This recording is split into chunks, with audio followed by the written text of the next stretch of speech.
In this guide, I will be showing you guys how to fix Roblox voice chat not working. Let's get started. First, make sure you are playing a game that actually supports voice chat because not every Roblox experience has it enabled, so you can test it in games like MyCup to confirm it works. Once you're inside the game, open in-game settings. Click on the Roblox icon, navigate to the option settings. Now here, navigate to the option input device. Check that the correct microphone is selected because if the wrong mic is chosen, voice chat simply won't work. Also make sure you are not muted in the game interface and turn it off if needed. If you don't see any voice chat option in game, go to Roblox settings. Click on the settings icon, go to settings, head over to the option account info.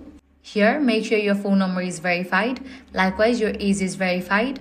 Also, you might need to complete age verification using ID or selfie because voice chat only becomes available after that. Once you complete these, navigate to privacy and content restriction, go to the option communication, and now you're gonna find the off voice chat. You will need to enable that, and that's it. Following these steps, you will be good to go. Your voice chat will be enabled on Roblox. If this guide was helpful, do not forget to like, share, and subscribe. Thanks for watching.